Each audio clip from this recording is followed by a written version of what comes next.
Mas Anies pernah jadi gubernur 5 tahun di DKI. Anggaran DKI setahun sekitar 80 T. Jumlah penduduk Indonesia DKI 10 juta kira kurang lebih. APBD Jawa Barat 35 T, jumlah penduduknya 50 juta, 5 kali DKI. Tetapi selama Mas Anies mimpin, sering sekali DKI menerima indeks polusi tertinggi di dunia. Bagaimana dengan anggaran 80 T, Pak Anies sebagai gubernur tidak dapat berbuat sesuatu yang berarti untuk mengurangi polusi? Terima kasih. Waktunya masih ada, Bapak? Sudah cukup? Baik, kita akan lanjutkan pada calon presiden nomor urut 1. Kami beri kesempatan untuk menjawab pertanyaan selama 2 menit, dimulai dari sekarang. Pak Prabowo, terima kasih atas pertanyaan yang bagus, tetapi kurang akurat. Saya akan jelaskan, Pak. Ketika satu daerah mengatakan di tempat kami tidak ada COVID, di tempat kami COVID banyak, lalu yang tidak ada COVID kami tanya, kenapa tidak ada COVID? Nah, kami nggak punya alat testing, Pak. Karena tidak punya alat testing, maka tidak ada COVID.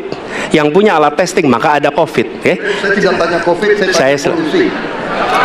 Boleh saya selesaikan dulu? Ya. Jadi, apa yang terjadi? Di Jakarta kami memasang alat pemantau polusi udara.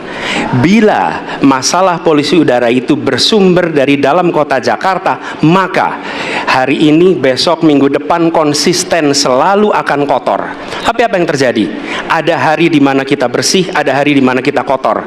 Ada masa minggu pagi Jagakarsa sangat kotor. Apa yang terjadi? Polusi udara tak punya KTP. Angin tak ada KTP-nya.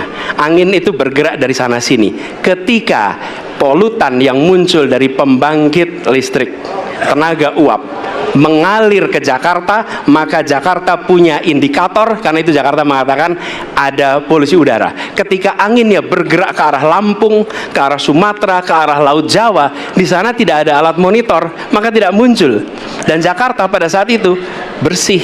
Kalau problemnya dari dalam kota saja, maka konsisten tiap waktu. Ya, kita punya masalah polusi. Karena itu kita kerjakan dengan apa?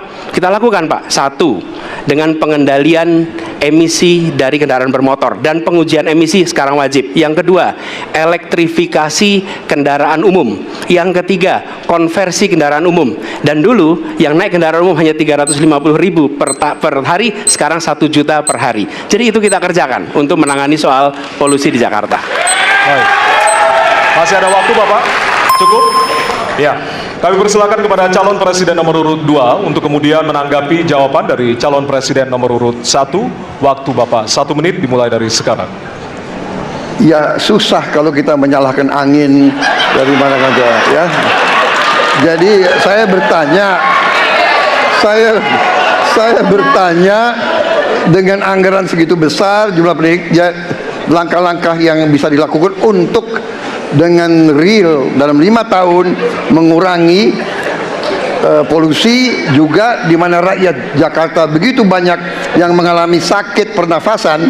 Jadi saya kira kalau kita dengan gampang menyalahkan angin, hujan dan sebagainya, ya mungkin tidak perlu ada pemerintahan kalau begitu.